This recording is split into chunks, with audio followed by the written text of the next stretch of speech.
দর্শক আসসালামু আলাইকুম। দেশে এবং দেশের বাহিরে যে যেখানে আছেন নিশ্চয়ই ভালো আছেন সবাই। ট্রিপমেনিয়া থেকে আমি তানিয়া আজ আবার এসেছি নতুন একটা ব্লগ নিয়ে। আজকে আমরা যাব কস্টকোতে। এটা হচ্ছে ইউএস এর সবচেয়ে বড় একটা হোলসেল রিটেল স্টোর। থাকেন তারা কস্টকোর সাথে কম বেশি সবাই পরিচিত, তবে কস্টকোর কিছু কিছু ইনফো আজ আমি আপনাদেরকে দিব। হয়তো কিছু কিছু ইনফরমেশন আপনাদের জানা নাও থাকতে পারে। যদি জানা না থাকে তাহলে আমার এই ভিডিওটা দেখলে আপনারা এখান থেকে বেশ কিছু ইনফরমেশন পাবেন কস্টকো সম্পর্কে।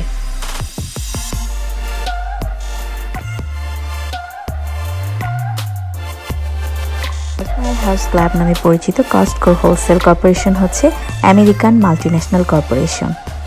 2015-এ রিটেল চেইন হিসেবে ওয়ালমার্টের পরেই সেকেন্ড পজিশনে ছিল কস্টকো। ফরচুন 500 র্যাঙ্কিং এর ভিত্তিতে কস্টকোর অবস্থান হচ্ছে 14th। Canada, United kingdom, Australia, Mexico, Japan, China এইসব দেশে কস্টকোর রিটেল স্টোর রয়েছে।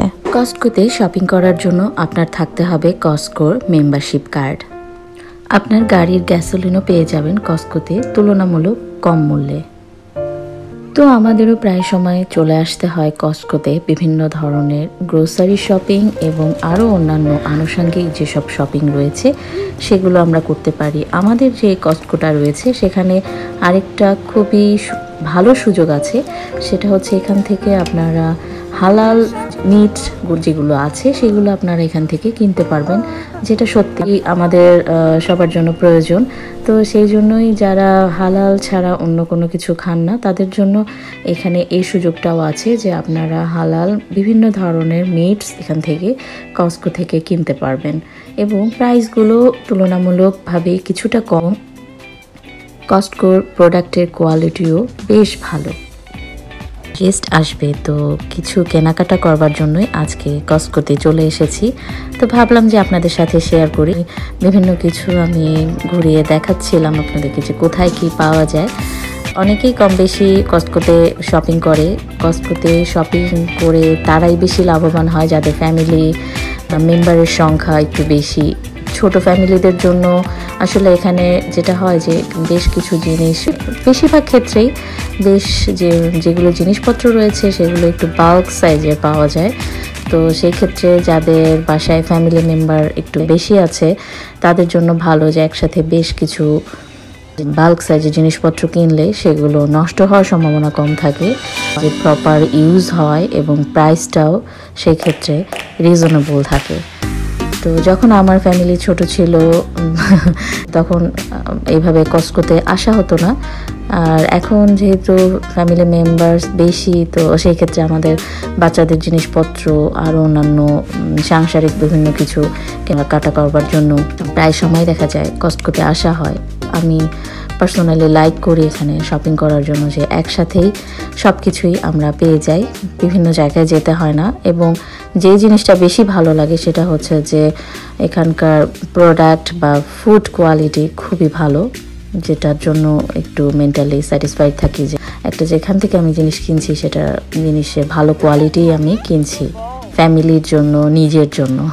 এখানে বিভিন্ন ধরনের অর্গানিক ফুডস যেমন পাওয়া যায় সেরকম রয়েছে নানা ধরনের organic fruits. Costco wholesale store হওয়ার কারণে যারা বিজনেস ওনার রয়েছেন তারা পছন্দ করেন এই কস্টকো থেকে বিভিন্ন ধরনের শপিং করতে। এই হানির কোয়ালিটিটা বেশ ভালো। প্রায় সময় আমি এখান থেকে হানিটা কিনি আমার বাসার জন্য। ছোট হোক কিংবা বড় যে কোনো পার্টির জন্য আপনারা অনায়াসে এখান থেকে বাজার করে ফেলতে পারবেন। আর বাসায় যদি গেস্ট আসে তাহলে তো কথাই নেই। কস্টকো হচ্ছে এমন একটা জায়গা যেখানে আপনার সবচেয়ে স্বাচ্ছন্দ্য ফিল করবেন বাজার করার জন্য। তেল, চাল, ডাল থেকে শুরু করে বিভিন্ন ধরনের স্পাইস কি নেই এখানে সব কিছুই পেয়ে যাবেন এই একটা জায়গায়। বিভিন্ন সি ফুড আইটেমও দেখছিলাম। কস্টকোতে রয়েছে বিভিন্ন ধরনের রেডি টু কুক আইটেমস যা আপনার রান্নার সময়টাকে বাঁচিয়ে দিবে এবং চটজলদি মেহমানকে আপ্যায়নও করে ফেলতে পারবেন। হলিডে সিজনের জন্য নানা ধরনের গিফট আইটেমও রয়েছে। মিল্ক নেবার কথা প্রায় ভুলেই গিয়েছিলাম, তো এখন মনে পড়েছে নিতে এসেছি মিল্ক। এখান থেকে মিল্ক নিয়ে নিব, তারপরে এখান থেকে আরও নিব হচ্ছে জুস। সাধারণত মিল্কের ক্ষেত্রে আমি হোল মিল্কটাই নেই। আর তাছাড়াও এখানে রয়েছে 1% এবং 2% মিল্ক। অরেঞ্জ জুসটা নিয়ে নিব এখন। এখানে অরেঞ্জ জুস দুটা একসাথে আসে এবং এটা হচ্ছে অর্গানিকটা। প্রায় সব কিছু আমার যা যা দরকার মোটামুটি আমি সেগুলো নিয়ে ফেলেছি। এখন এখানে একটা জিনিস বাকি ছিল, সেটা হচ্ছে জিপ লক। সেই জিপ লকটা নিচ্ছি। এটা আমার খুবই দরকারি একটা জিনিস, সব সময় আমি ইউজ করি বাসায়। তো এটা এখন তুলে নিব। বেশ ঠান্ডা পড়ে গেছে, তো শীতের কাপড় চোপড় এখানে পেয়ে যাবেন, মানে বিভিন্ন ধরনের গ্লাভস, টুপি, তারপরে জ্যাকেট। আমি যেমন আমার মেয়ের জন্য একটা জ্যাকেট এখান থেকে কিনে নিলাম। কস্টকোর কেনাকাটা শেষ, পে করা হয়ে গেছে। এখন বাসায় চলে যাব। আর বাসায় যাবার পরে তো এত শপিং করার পরে আরও অনেক কাজ থাকে, সেগুলোই যে করব। যেতে যেতে দেখছিলাম অনেক রাত হয়ে গেছে। আর আমার মেয়ে সে রাইমস বলছিল। সে আবার যে কাজটা করে, যে রাইমস বলতে বলতে সেটার সাথে আবার নিজে নিজেই কিছু জিনিস বানিয়ে ফেলে, বানিয়ে সেটা তার মতো করে সে রাইমসটা বলে। তো এখন সে সেটাই করছে। তো এখন আমরা বাসায় চলে যাব। যাবার পরে তো বাকি কাজগুলো শুরু করতে হবে, কুকিংয়ের কাজ। তো গেস্টদের জন্য প্রিপারেশন একটু আগে ভাগেই নিতে হয়, তাহলে ইজি হয়ে যায়, কাজগুলো সুন্দরভাবে করা যায়। আর এখন সেটাই করছি আমি, সব কিছু সুন্দরভাবে অর্গানাইজ করে রেখে দিচ্ছিলাম। কুকিংয়ের কাজ শুরু করে দিব। আগে করে ফেললে সুবিধা যেটা, যে গেস্ট আসলে তাড়াহুড়ো পড়ে না। আপনি কাজগুলো সুন্দরভাবে গুছায় ফেলবেন, গুছায় নিজের মতো করে সব রেডি করে রাখবেন এবং আপনার ইজিও হবে সব কিছু মেলায়। এখন এই যে অ্যাসপারাগাস দিয়ে শ্রিম্প করছিলাম রান্না। যদি কেউ না খেয়ে থাকেন তো ট্রাই করে দেখতে পারেন। অ্যাসপারাগাস দিয়ে শ্রিম্প অনেক বেশি ইয়ামি, বেশ খেতে ভালো লাগে। আর এখানে তৈরি করছিলাম। No, we are not going to party. ও আমার মেয়ে যখনই শুনে যে বাসায় গেস্ট আসবে, ও অনেক হ্যাপি হয়ে যায়, অপেক্ষা করে থাকে যে কখন আসবে গেস্ট, কখন আসবে। এটা খাসির পায়া রান্না করছিলাম, সেটার জন্য প্রিপারেশন নিচ্ছিলাম। তো সেগুলো করে রেডি করে এখন এই যে চিকেন একটা স্যুপ করব।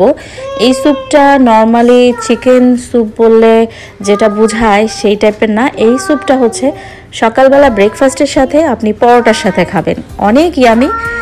এই চিকেন স্যুপটা আমার বাসার সবাই খুব পছন্দ করে, তো আমি গেস্ট আসলে প্রায় সময় এটা করে রাখি, যেটা সকালবেলা পরোটার সাথে খেতে বেশ ভালো। শীতের সময় শীতের পিঠা না খেলে যেন শীতের মজাটাই বোঝা যায় না। এই জন্য বানাচ্ছিলাম তালের পিঠা।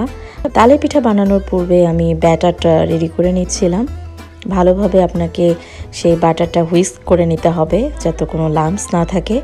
তো আরেকটা জিনিস লক্ষ্য রাখতে হবে যে এই পিঠার যে ব্যাটারটা, সেটার একটা কনসিস্টেন্সি আপনাকে দেখে নিতে হবে, যে যাতে খুব বেশি থিক না হয় আবার খুব বেশি থিনও যাতে না হয়।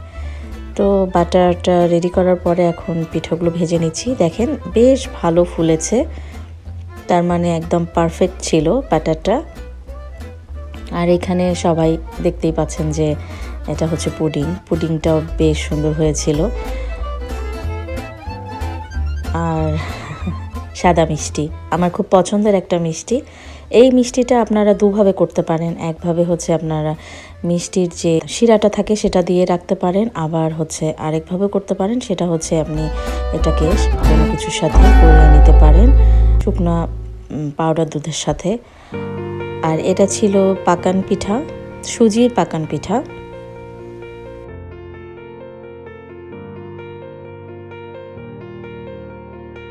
গেস্টের জন্য সব রান্না কমপ্লিট করে ফেলেছি, আমার টেবিল রেডি। এখন শুধু গেস্টরা খাওয়া দাওয়া করবে। এর বাকি ডিটেলসগুলো থাকছে আমার নেক্সট ভিডিওতে। তো নেক্সট ভিডিও দেখার তো অবশ্যই আমন্ত্রণ রইল। আমি আশা করছি এই ভিডিওটা আপনাদের ভালো লাগবে।